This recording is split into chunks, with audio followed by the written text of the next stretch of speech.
Presta atenção nisso aqui. Índice de indeterminação no sujeito, partícula passivadora, pronome recíproco, tá? Pronome reflexivo. Bom, gente, olha só. Quando a gente coloca essas palavras, tudo parece meio confuso.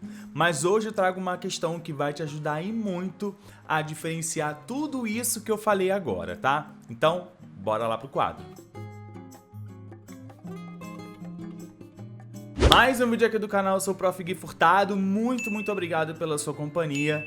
E no vídeo de hoje nós vamos falar sobre verbo, sobre partícula ser, o que ela significa. E isso cai muito em concurso, tá?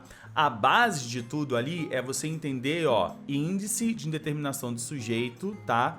E partícula passivadora, mas não para por aí não, como na questão que eu trago no vídeo de hoje. E é claro, se você quiser apoiar o canal, se você quiser apoiar o Prof. Gui Furtado, você pode agora fazer parte do grupo de membros, tá? É uma quantia tão pequenininha, mas que ajuda muito o canal a sobreviver, tá? Eu faço disso aqui também o meu trabalho e eu conto com essa colaboração. E lá no grupo de membros, nós temos o nosso curso, a playlist Grammatics, tá? Estamos fazendo tudo da gramática, desde o básico ao avançado. Já temos ali muitos vídeos e agora a gente já acabou a acentuação, esse assunto, e agora a gente vai para as questões, tá? Então, se você quiser fazer parte do grupo de apoiadores, é só clicar no botão aqui embaixo. Questão aí na tela para vocês e ela vai falar o seguinte, tá? O menino machucou-se ao sair da cadeira do dentista, o verbo destacado apresenta-se na mesma voz do verbo da opção, né? Quando a gente está falando da mesma voz, a primeira coisa que a gente pensa, assim, que a gente já aprendeu, é voz passiva e voz ativa, tá? Mas aí existem outras situações que você precisa tomar cuidado e ficar atenta ou atento, beleza? Então vamos analisar qual é a ideia que esse verbo aqui, né, e esse sezinho vão trazer para essa oração. Quando eu tô falando assim, né, o menino machucou-se ao sair da cadeira do dentista, o que eu posso observar é o seguinte: o menino machucou a si mesmo. Então, ele foi sair da cadeira e se machucou. Então, a ideia que eu tenho aqui, eu vou colocar, ó, si mesmo, tá? Porque ele se machucou. E aí, quando eu tenho essa ideia, qual ideia, professor? De fazer uma ação, eu mesmo faço essa ação e eu recebo essa ação. Quando eu tenho essa ideia, eu tenho uma ideia reflexiva, tá? Então, já fica aí para você entender. E agora eu preciso olhar as alternativas para saber qual alternativa vai apresentar essa voz aí reflexiva, beleza? Então vamos analisar alternativa por alternativa, o passo a passo. A alternativa A, ela vai falar o seguinte, tá? A mãe queixou-se ao dentista. O que a gente está encontrando aqui? Qual é a ideia que esse verbo aqui traz para a gente? É que essa mãe aqui, ela fez uma ação de se queixar. Ela se queixou ao dentista. Então, eu tenho aqui um sujeito, tá? E esse sujeito, ele mesmo pratica essa ação. Então, por exemplo, na alternativa A, eu tenho o que a gente já conhece, que é uma voz ativa. Isso porque, né, o sujeito, ele faz essa ação em relação a outra situação, né? O sujeito faz essa ação para com uma outra coisa. Na alternativa B, a gente tem que tomar muito cuidado e eu já fiz diversos vídeos aqui no canal. Por exemplo, quando eu falo precisa-se de atendentes dentários, eu ia falar diários, tá? Começa a eu ler tudo errado aqui. O que a gente vai observar aqui? Claro, a gente vai observar esse ser. E também, além de observarmos esse ser, a gente precisa ficar ligado ou ligada na transitividade do verbo precisar, tá?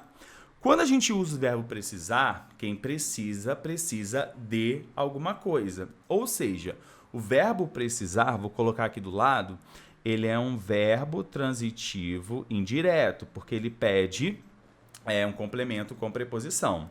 E junto a ele, eu tenho, o que a gente está observando, a partícula ser. Quando eu tenho verbo transitivo indireto mais a partícula ser, Esse Czinho aqui, ele é chamado de índice de indeterminação aí do sujeito, tá? Ou seja, eu não tenho sujeito aqui. O sujeito da oração B é indeterminado. Então, a gente pode observar que também nós eliminaríamos a letra B porque não tem sujeito. Lembrando que quando eu tenho o menino machucou-se, eu tenho sujeito, o menino faz a ação, né, em relação a si mesmo, tá? E aí, a gente pode analisar, por exemplo, alternativas D. D não, né, professor? Alternativa C. Não vem pular aqui, não. A alternativa C vai falar o seguinte: olhou-se no espelho antes de sair do consultório. Será que essa oração, de fato, apresenta uma voz reflexiva?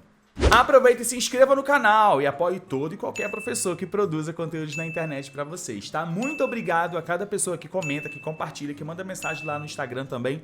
Muito obrigado a cada um de vocês. E lembrando também que eu, Prof. Gui Furtado, é claro, tenho a minha mentoria personalizada de língua portuguesa para concurso.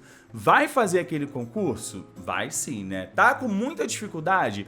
Então, entre em contato pra gente conversar e montar aquele plano estratégico, tá? Não é qualquer coisa, não. É um plano estratégico para você melhorar e muito a sua nota em português para concurso, tá?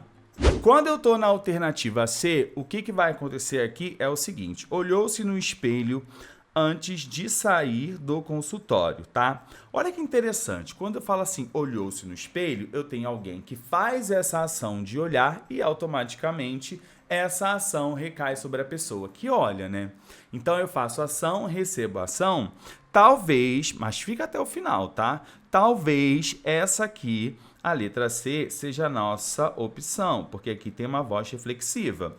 Vamos olhar então, antes de bater o martelo, é claro, tem que olhar tudo, a alternativa C. Crianças devem ser levadas ao dentista, tá?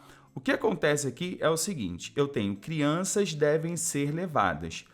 Essa voz aqui, ela está sendo construída na voz passiva aí analítica, tá? Por quê, gente? Quando eu tô falando as crianças ou crianças devem ser levadas ao dentista, esse sujeito, ele está sofrendo a ação. Então, é o que a gente chama de sujeito paciente. E eu tenho também aqui a nossa locução de passiva. Então, é uma voz passiva analítica. Existe também a voz passiva sintética, tá? Que não é o caso.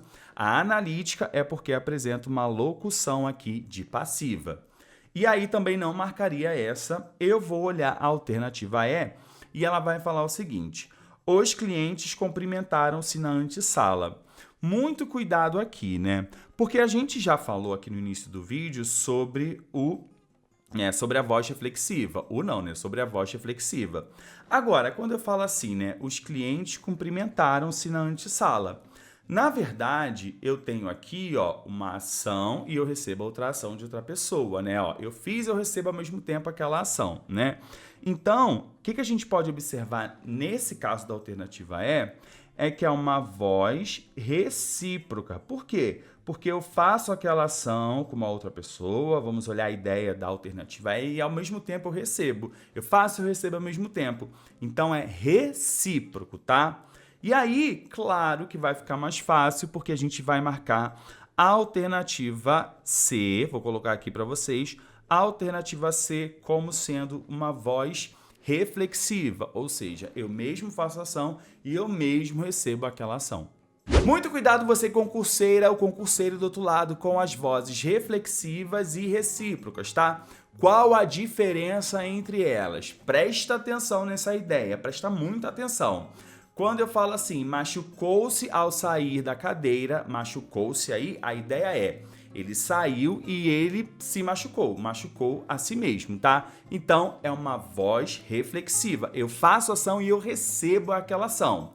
Quando eu falo, por exemplo, cumprimentaram-se na entrada do espetáculo, aí é uma voz recíproca. Isso porque eu faço a ação e ao mesmo tempo que eu faço aquela ação, eu recebo aquela ação de volta. Então, muito cuidado para não confundir essas vozes aí, tá? Viu como é fácil entender aí índice de determinação do sujeito, PA, voz passiva, voz, enfim, recíproca, reflexiva, enfim, tudo isso aí? Eu vou deixar aqui embaixo para vocês outros vídeos com a mesma temática, vozes verbais. Então, se você quer acompanhar mais conteúdos, eu vou deixar aqui embaixo para você na descrição, beleza? Vou ficando por aqui, é claro. Muito obrigado pela sua companhia. Um beijo e até a próxima.